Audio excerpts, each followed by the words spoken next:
if you're waiting for that one huge big leap, most of the time you never take it because it's not ever going to be perfect enough. It's not ever going to be good enough. You're not ever going to feel ready. And so you end up just in this perfectionist cycle of like, well, I'm going to do it for sure this time, right? And you just never do. Have you ever felt the pull to start something new? A business, a creative project, a new career path, but stopped yourself before you even got started? That voice in your head whispers, who do you think you are? You're not ready. You don't know enough, or someone else is already doing it better. Today, we're shutting that voice down. Michelle Gifford is the business mentor you've been waiting for. She's helped thousands of women find the confidence to show up, start, and to keep going. In this episode, we talk about how to overcome imposter syndrome, how to take the first step even when you're scared, and how to finally stop doubting yourself and start taking action. And if you've ever wondered, am I really cut out for this? This episode is for you. Michelle, thanks so much for coming on the show. Lizzy, this is exciting. I'm here in person. We're talking. This is amazing. It's so good. And you'll remember this. The first podcast I ever did was your podcast. Is that true? Yes. Oh my gosh. And the tables have turned. The tables have turned, and I'm so honored to have you in that seat. And honestly, being on that podcast gave me a little fire in me. Like, ooh, I like this. Yeah. I didn't mean to say that with fire. Like it's good. Easter egg that fire, was the show, you know? But it like made me feel like I want to have conversations like this that matter and that are meaningful. And every time I get a chance to talk with you, that's where it goes because that's just who you are. And thank you so much for being on. Yes. I mean, we've had deep conversations, so recorded and ready. This is going to be fun. Let's do it. Okay. So originally there's about a million things we could talk about. Let's just start with your background. Let the community know you and a little bit of your backstory and what you do. And then to see where it goes. Sure. It's going to be harder to limit this conversation than to fill this. That's for sure. All right. Well, I grew up in Utah in a small town. And when I got married, we moved to Arizona. And my husband was going to medical school. I just graduated from college. He graduated from college and I was 6 months pregnant. And I was like, okay, I am someone who likes to be busy. Right. So I go and I'm 6 months pregnant, have nothing to do. And so I started a business. And from there, it's been 18 years since then. And I've started multiple businesses and had 5 kids. My husband graduated from medical school. He has a job, what feels great. And then, and so business and motherhood has been something that I've been doing together since I was a mom, since I started a business. And so now I run a marketing agency where I help mostly women entrepreneurs, personality-led brands who love social media, grow their businesses. And then I teach people how to grow their businesses using Instagram. So that's, in a nutshell, what I'm doing right now. Yes. And you do such a good job of it. Anyone who is looking whether to hire a creative agency or don't have the money and want some free tips, your Instagram, give us the handle. I am Michelle Gifford. That's so awesome. I leave comments so much like, oh, Michelle, thank you. This is exactly what I needed. Oh my gosh, you made that so easy. You broke it down in a way that makes sense and can feel like, I'm sure to you, it's like, no, it's simple. We know all the things. And for the rest of us, it's like, oh geez, how am I going to figure out this big puzzle that's literally called an algorithm because it is one. No. How am I going to figure this out? So big plug for you in that and anyone listening in that you make it easy. And thank you for that. You do a really great job. Well, yes, I think it's really important. The whole passion behind growing a business and helping others grow a business is like, we've never had these tools, right? Yes, there's an algorithm, but like we've never had the opportunity to have such a voice, especially as women. Mm-hmm. And social media is a big part of it. I know there's some negatives. I know we kind of bash it. But really it is the thing that is letting, even this happen, right? Like we started our friendship because I reach out to you on social media, right? And the whole way my business has grown, it's been through social media. And so I am super passionate, especially about helping women figure this out, because I think more than ever, women are being called to stand up and grab the mic. And social media is like the place that it's happening the fastest. And so, yeah, I love social media because of that. It's so good. And so good to have that relationship that's positive. We can hate it. We can be frustrated. But like, actually, it's so cool that we get to do all these things. I remember early on when we knew each other, We have so many things we could dive into it that it's like, I just want to I want to call you on the phone after this and then catch up on all the other things. But I remember thinking, wow, am I really going to do this? Am I really going to put myself out there online? Am I going to get into business? Similar to you, I was pregnant with our first, and it was scary and it felt overwhelming, but also just like I needed permission to be involved in business while I was also a mom. And I remember having that thought that what's going to happen when I meet my grandma and my great grandma and Dave's grandmas? And I had actually just come across this record of Dave's grandma. I've told this on the podcast before, and thought, man, they would have never had this opportunity, and we have been unleashed in every way. Now, that doesn't mean every woman is going to be called this way or want to do this, but that does mean that we have an incredible gift, if that's where we're feeling called, that we can still be moms and do this. Yeah. And that's a big deal, right? I always talk about my grandma Jo. I mean, she would have killed for this kind of microphone, you know? And I think that now I don't know, the hard part is that we don't have a template for this. We don't know what this looks like to be able to be involved in a business or how, whatever your thing is, and do it alongside of motherhood. And so it can feel really hard because it feels like, should I jump? Because what if I ruin everything because I'm making this choice? And so there are some decision points that like we have to make. And I mean, it's hard. We're so grateful that we have the choice, but it also is like super hard. Yep.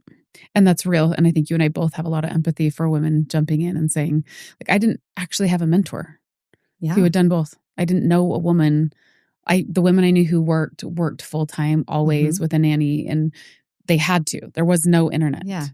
When I was like young growing up. And then the moms I knew and loved, I was like, man, they're so awesome and they're all in. Yeah. And so how do I dare make that jump? And so I'm excited about this conversation for those of you listening in today to hopefully shed a little light. And if you're looking for a mentor in this space, obviously I don't have all the answers and Michelle probably has most of them. So we're in good hands. 85%. Okay. But I think let's share some lessons that we've learned. And honestly, that's why I wanted to have you on. I think there's a temptation to see how men do it. And those are maybe the people we've seen in business more frequently and say, okay, I have to do the same thing. It has to look the same. What would you say to a woman who says, I'll just model it after my neighbor or my dad or another man I know? You probably won't be that happy, right? I mean, not because they're doing it wrong, but because you fundamentally are going to do things differently. And if you are doing it alongside of motherhood, it is going to look and feel like chaos most of the time because you are juggling two things and trying to build two things alongside of each other. And also because of social media and whether you're like growing on social media or not, like however you are building your business, it's just different now. And the great thing is women are uniquely qualified for this work because social media is social, right? And it's all about building a community. It's all about building connection. It's creating content like this that's meaningful and valuable. And so we lead with that. And we have these tools, social media, podcasting, those things that are like, that those gifts and skills that we have are really, really valuable for it. I think like men who decide like, hey, I'm starting a business, they go get venture capital, they go do this big thing. And women are like, no, we're starting from zero, right? And we're going to dive in and we're going to take one step at a time. And we can't give our 40 hours a week to this. So we're doing it alongside something Let else. alone 80 or 100 hours that a lot of times startups take. Yeah. And so there's just this different feeling. And a lot of times you kind of have to be incognito because you're like doing it. You don't want everyone to see you and you want to still be in that role of like, I'm a mom and that's all I do. But maybe over here I'm doing something else, And so we have, not only do we have those, we have roles that we have to juggle, but we also have a lot more like mindset things that we have to overcome. And because it's social media, it's scary to just put yourself out there, right? Mm-hmm. It's a different thing to just be like, okay, I have this product. It's not even mine, and I just have to put ads behind it.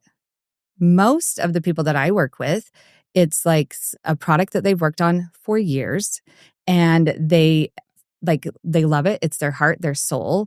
They're growing into it. And then they have to go show up on social media and be the face of it and say things that people might hate. And they don't just hate it quietly. They will tell you in their comments. And that's, I mean, like, that's a lot, right? Yep. That's a lot. So I think, I mean, there's a lot of things that are different between how men start a business and how women start a business, especially now. But those are the things I would start with is like, okay, we do it differently and we usually do it for different reasons, right? It's that connection and that's community.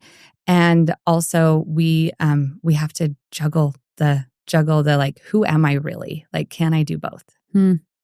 So where would you start for a woman who comes and says, I have this idea, I feel called, I'm excited about whatever reason is pushing them to do this new thing. I have to make money for my family. Yeah. What would be the first piece of advice you'd give them? Follow the money. I do. I mean, like, I think a lot of times we show up and we just want everyone to love us, right? And we want to create this content. We want to have all of the followers. We want all of the vanity metrics. And at the end of the day, especially if you are doing this because you need the money, then figure out like what is the actual product people will actually pay for. And then don't be afraid to sell. I really have never met a woman who sells too much, but almost every woman I meet says, I don't want to be salesy online. And I'm like, well, you're a business, so you have to make a sell. So we're going to have to work on that. And so I think that the sooner women, as they start a business, can say, I am a business owner and I don't know everything. I'm not going to be good at everything. I'm going to fail a whole lot, but I'm going to stand up every day and try and just own like, hey, I'm doing this, because I think a lot of time is wasted on waffling back and forth, right? Am I really in or am I not? And that time wasted could be time used to build something and to learn something. And so if you're feeling called, like, take that first step. You will not, like, I would have never guessed my first step into business was an Etsy shop where I made handmade girls' dresses. Okay. Very far from where I am here. Instagram wasn't invented. Okay. And now that's all I talk about. And so it's less about choosing the perfect choice and it's more about taking the next step. So good. You know my journey maybe as well as anyone, because I've we had a touch point in almost every business I've done, I think. And I've really seen that, and the being able to discern between this is what I feel God has called me to do and this is what makes business sense. And sometimes what God calls you to do doesn't make business sense, and then until it does, Yeah. And then sometimes things that make business sense turn out to be the thing God called you to do as well. But I think just being logical about it. When you first jump in, like, even if this is something that you feel very passionate and driven about, it's still a business. Like, I feel like with some of the things I've done, I didn't even think about if this is going to be successful, this is actually how much time it has to take. Yeah. And at the scale I want it, the amount it's going to take is more. Be realistic about that. And if you don't have that kind of time, also be realistic about that. Then how am I going to supplement in other ways? Can I hire someone? Can I bring someone in? If I can't, if I'm bootstrapping the whole thing and playing every role, it's going to take a lot more out of you. And so starting with some of that just objectiveness and realisticness, like, the reality is this is what it will take. Do I have that time, money, energy? A business is a business. Like, there won't be a magic wand that just says, okay, overnight now you're a success. It takes time. It takes time. And like my first business, I looked at it and I said, okay, I want it to be something I can do in my house. What skills do I have? Okay, I know I can sew. I like sewing. I'm going to do it. And so that's where I started. Am I passionate about sewing? I was then. Now it makes me tired. But back then I was passionate, but like, I don't know. I wasn't changing the world, but it was like a next step for me. And so sometimes I think we feel like our business has to be like this some world changing thing. And it can just be like, I thought about it. I see this need. I have this skill and now I want to fill it. And I guess maybe did I shock people when I said you need to follow the money? But I don't know. But I'm sure you did. maybe not. I don't know. But I did a photography nonprofit for years and did this quarterly magazine. It was this big thing. It was worldwide. And I was so scared to have people think that I was doing it for profit. And so I never really figured out how to make that self-sustaining and make money. Now, I mean, I was super passionate about my nonprofit, but I also had 5 kids who were little, right? And I was like, if it's not, like, at one point I had to be like, if this isn't making money, I can't justify the time it's taking away from my family. And I still feel really bad about that. I mean, it was a good lesson learned, but I feel bad that I was like, you know what, if I would have just said, you know what, I want this to go on forever, and that's going to take capital. And so I'm going to need to put these systems in place that we can make money. And yeah, I'm going to ask people for money because it's worth it. Then maybe it could be it could be big and wonderful right now. And of course, it taught me what I needed to learn. But I just so often we think that what we're called to do can also profit us in other ways. Yep. And why we're scared of that, I'm not totally sure, but it's real, I think, for a lot of women. Yeah. It definitely was for me. And also to say, it's okay if you're learning along the way and you're making mistakes. Everybody is. Everybody is, including men and including women who've done it for a long time. You're just ready to learn the next lesson, But putting yourself out there, you'll never learn those lessons until you start it. You're never going to learn them just by reading. Entrepreneurism, I think, is experiential. You get after it, and sure, find your mentors, but at some point you just have to dive in and say, when I'm all in, when I'm actually putting my own capital in or time and the rubber hits the road and it's a little bit scary, those are the type of things that will teach you the most because something's on the line. You have to learn the lesson. There's no other way. There's no other way. And I mean, I was just talking to one of my fellow business people, and they were like, listen, entrepreneurship is just like you making mistakes and you succeed 1 out of 10 times. And I'm like, that's true. That's actually very true. And so you have to have that if you have that mindset, like, listen, I'm going to try stuff. I mean, that's really all it is. I mean, on Instagram, you're testing things out, right? You're testing out to see what works. Yes, you're going to make educated decisions, and I'm going to do it the best way I know how, but it really is just like testing out what's going to work. Because I would guess, like, if you looked at all of the posts from your podcast that you've put out recently, are you surprised, like, which ones actually take off? Yeah, for sure. Like, you don't know. I mean, sometimes you have a sense, right? Yep. But there are ones that you're like, oh, I didn't know that was going to hit. Yep. And then you're like, okay, now I've learned something much more about my audience, and now I can use that for my next step. Yep. And the more you take those steps, it's the same thing we've talked about. It's like in language learning. The more all in you are, the more you're not afraid to just start talking, the faster you learn that language. It's really everything. Parenting's the same way. And if you can make lots of little choices, great if those fail. They're little choices. It's fine. If you're waiting to make one big move and I'm going to launch a whole website before I talk to anyone, that you're probably going to fail because you have not talked to anyone along the way and heard back from your community and your customer base. And so just keep making little choices every day, moving you in that direction. Let those be the ones that fail. And over time, you'll chart positive upwards direction, I think, throughout. It's really good advice. Yeah. And I think actually, if you're waiting for that one huge big leap, most of the time you never take it because it's not ever going to be perfect enough. It's not ever going to be good enough. You're not ever going to feel ready. And so you end up just in this perfectionist cycle of like, well, I'm going to do it for sure this time, right? And you just never do. And then if you do, then you like fell a little bit like really hard and it hurts. And you're like, I just invested all of this time and this money. And then that really eats at your confidence because you're like, but a little microfail, like, that post didn't do great. It's like, okay, And so, find safe ways to fail before you do that big step. Those microfails. Have you heard that somewhere? Did you just make that up? Microfails? I love that. I don't know. Much. Can I own that? Yes. Okay. It, Michelle. Okay. I actually love that. Find microfails, micro wins. That's actually what you're after as an entrepreneur. The micro movements.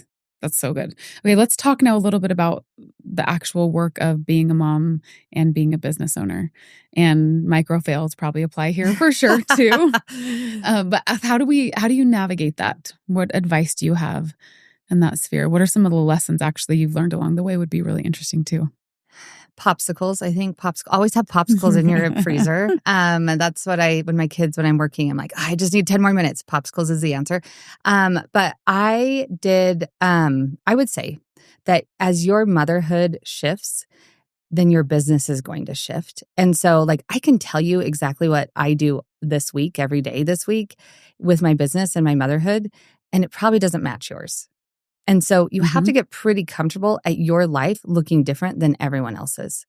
And so I think one of the biggest lessons I've learned, and when I accepted this, it changed everything, is when I realized, listen, I've got to look at what my actual life looks like. Okay. So right now, my current life looks like I have 2 girls in softball. I have 2 boys in high school volleyball, and I have a boy in 2 football groups, whatever. Right. So I know that I have to make decisions about dinners, right? I have to make like quick dinners. Like I have to figure that out.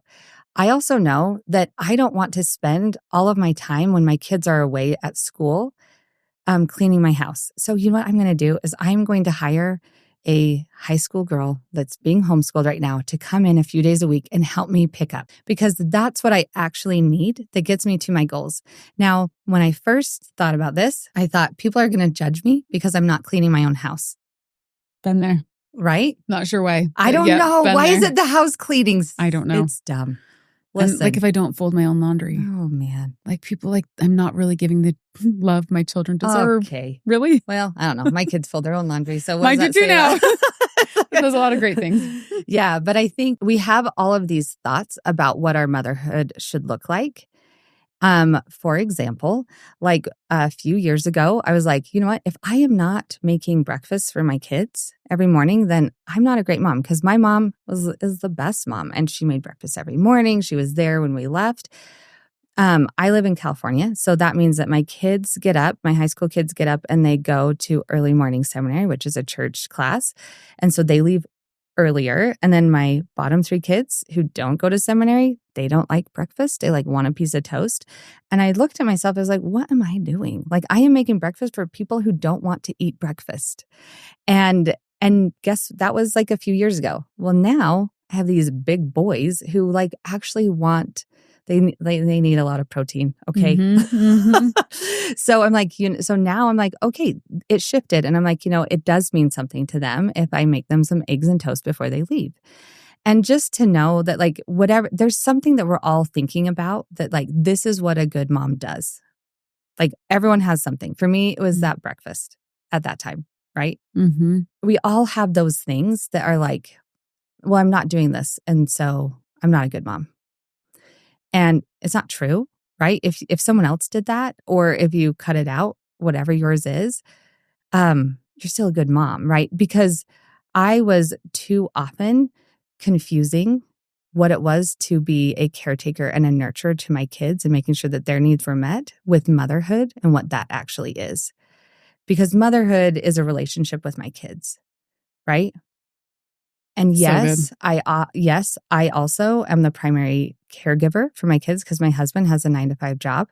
I also am that, but those are 2 separate roles. And so at one point, I get to decide what parts of the caretaking role I can outsource out. So for me, it's cleaning up, when my kids leave. That's my job. And she picks up groceries and puts them away. What does that do for my kids?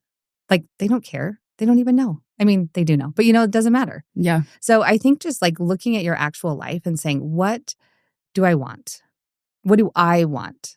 Not what is someone else telling me that I should want, and not what my brain is telling me that I need to be as the perfect mom. And then build an actual life around what is actually happening in your life and what you actually want. Ooh, so many good points in here, Michelle. I want to rewind and just replay this for everyone right at this moment. But one, motherhood is your relationship with your children. I've never heard someone say that. And I think that's so beautiful. And that relationship, child to child, certain things. To say motherhood is only good if it's one way, frankly, won't even reach all your children. We know this, right? If I did it exactly how the best mom I know did it, maybe one of my 5 kids would be happy. And that relationship, that wouldn't necessarily speak the same love language to all of my kids in a relationship. So I think that is so beautiful for women to hear, whether or not they're working. Motherhood is about the relationship you have. And then to be very realistic, again, such a good key that I think one thing being a business owner and working while being a mother has taught me is a lot of confidence. Because in the beginning, I did a lot of looking left and right and looking at my past and looking at where I thought people had judged me. And the moment when I felt the call to look inside more and with my relationship with God, to say what really matters, and those voices kind of went away, everything changed. And it was like, it doesn't really matter, because no matter how I do it, someone's not going to be satisfied.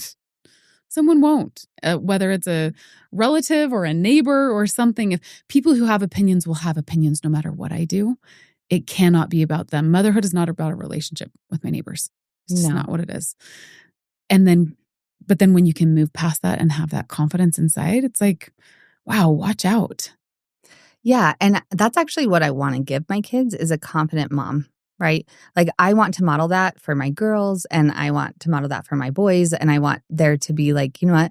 My mom was interesting, and she was interested in me. And we did this like family night one night where we just said, like, everyone wrote something nice about the other people, right, in their family. And the thing that, like, I was like, oh, okay, I'm doing it, is my son wrote, when mom is talking to you, all of her attention is on you. And I was like, oh my gosh, I didn't know that that's what I was giving, but I'm like, that's it. And like, whether I changed the laundry myself or someone else did, doesn't really matter. But do my kids feel seen?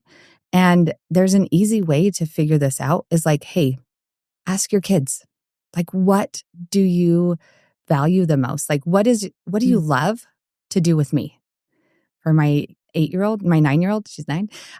She, like, me reading to her every night is really important to her. And my oldest son, like, he comes in, man, you don't know that when your kids turn into teenagers, they stay up later than those babies did, and they just talk, and it's the best. But like, what he needs is to come and just talk about his day at the end of the day. Though that's what they need. And sometimes they can tell you, and sometimes it's just you paying attention. But if you take one thing, like something, whatever your good mom thing is, and apply it broadly, it probably won't work. And so you have to, and it changes over time as they grow and as you grow. But just being like, hey, have I connected in a way with my kids today? And have I made them feel seen? And then you're fulfilled as a mom. Like, the other stuff kind of falls away, like you were saying. I'm remembering another thought I had back in the day when I was just like, am I okay with this? This, what I felt was a call to do some of these things. And I remember the very logical thought that dropped in my mind. Well, now, isn't housework work too? Oh yeah, it is work. I was like, wait, you could be just as distracted as a mom getting all those things done as you could in any other job. Like, those are actually jobs. Yeah, because you can pay someone to do it. Because you can pay someone to do it. So it's funny that if it's those things, then it's okay, because you may not have a relationship with your kids, but you're washing their dishes and you're folding their laundry. And so I'm being a good mom. Yeah. Like, we could flip it that way and say, but those are jobs too. I'm just choosing, and we have really the blessing to live at this time as a woman, to say, what are the jobs I'm choosing to do? And it's beautiful to be open to the fact that that is a choice. Now, you may be in a position where it's like, I don't actually have money to pay anyone to do anything, and I have to do those things. True. But you can also still think like an entrepreneur and say, but is this my ideal situation? Or eventually, do I not want to have those jobs? Would I rather have a different job? I might have to have a year of bootstrapping and working really hard, and then eventually having enough money to pay someone for the jobs I don't want to do. But there is enough work to be done as a woman, whether or not it's outside the home, inside the home, online, offline. There's work to be done. And let's be proactive in saying, what is the work I want to be doing? Yeah. And I mean, listen, I didn't hire someone till like the last couple years. I've been doing this for years by myself. And that was something that I've learned as well is I hid for too long. I hid that I was doing this for too long with the people that lived around me. And I mean, they kind of knew, but I was nervous to talk about it because I was like, they aren't going to get it. But what that did, I mean, the people around me are actually wonderful and accepting. And as I let them in, they were all in with it. But before, I felt like they were going to judge me or they wouldn't know how to relate with me. And so I kept it in. And I created the distance between a lot of people because I was like, well, okay, I just got done with this cool podcast interview with Lizzy Jensen. And then I go to the park and I'm like, so let's talk about potty training. And I was like, I don't want to talk about potty training. I want, and I think that we hide because we are really nervous about showing up differently than other people. And that's something that, man, we got to do better at, right? Is to just say, I feel called to this, she doesn't, and that's okay. And to say like, my life looks different than her, and that's awesome because we all have individual callings, errands that we're on the errands of the Lord that we're supposed to do, and it's going to look different. And we have to gain our own confidence in that. One of the biggest gifts that has come for me, also being in business, which looks so different. In so many ways, it's different to other people, right? But is that the more confident that I become in what I'm doing and the more I'm willing to just say, yeah, this is who I am and this is what I'm doing, the friendships in my life level up as well. Yeah.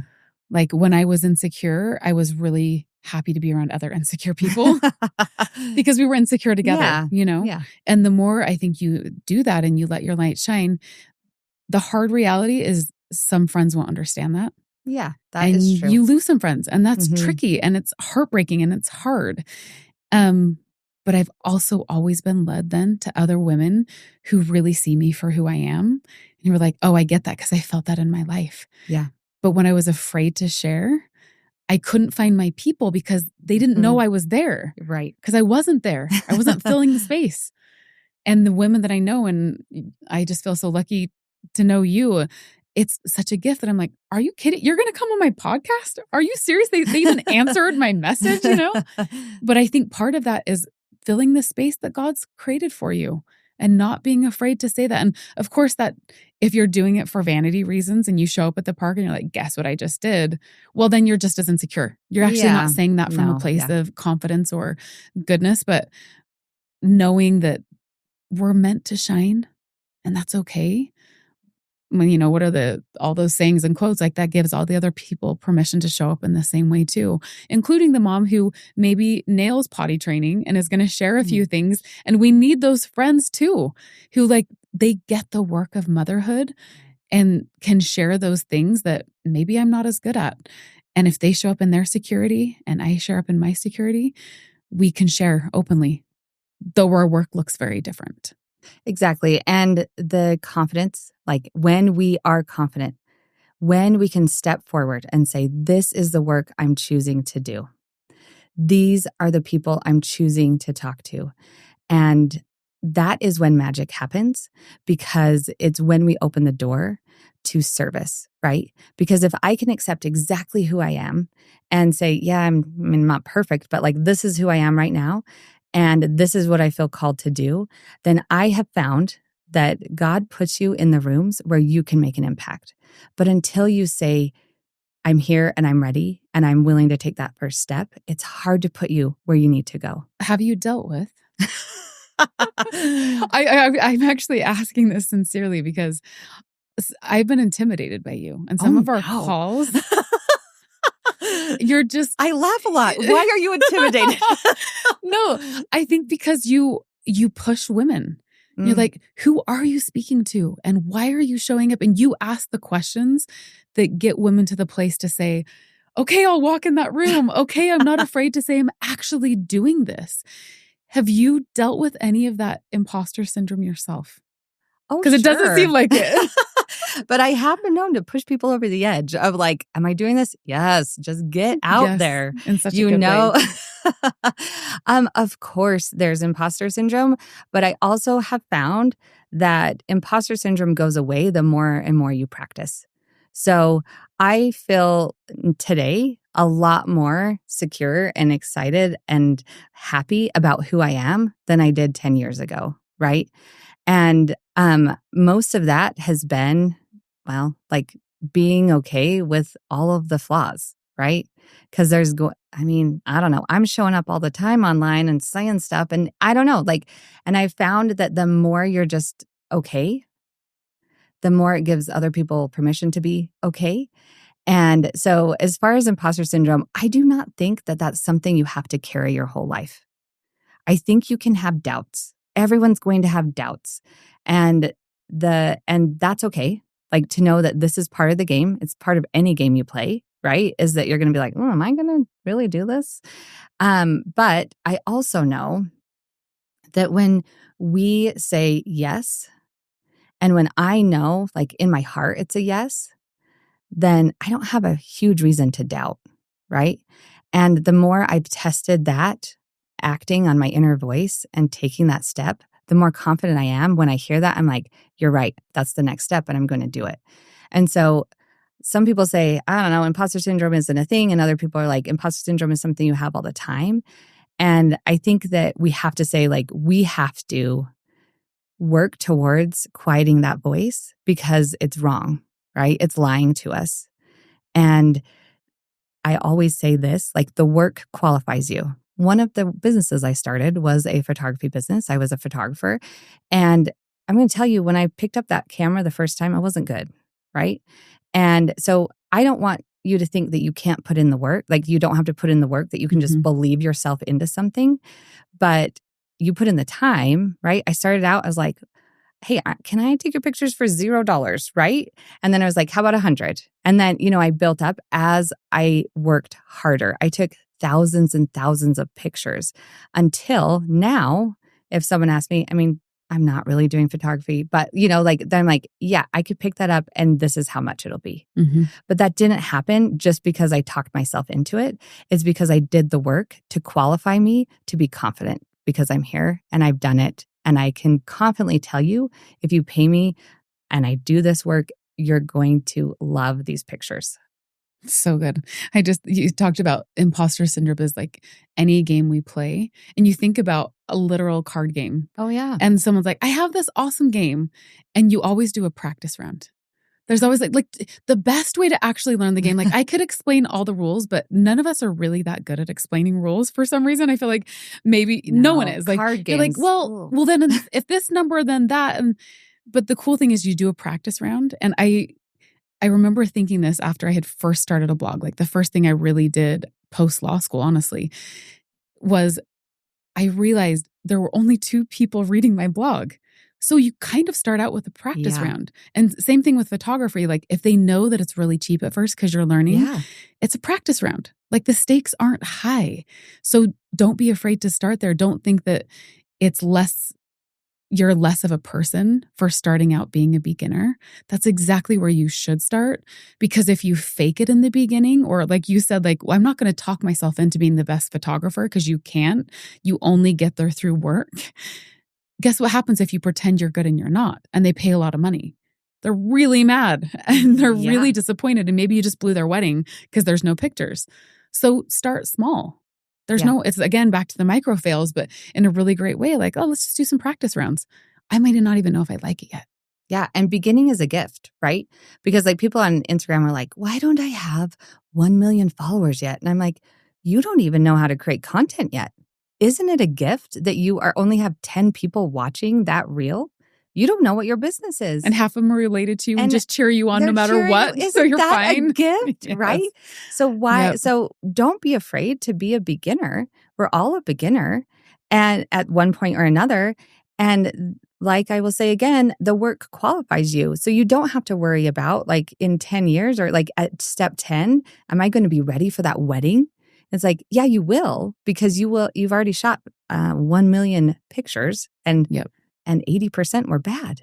And then you have those 20%. You're like, yes, these are beautiful. And then you show up to that wedding and you're like, okay, I can do this. I can take these pictures. You have the confidence. The imposter syndrome's gone. I think you maybe posted something reshared from Iona Mayer. Yeah.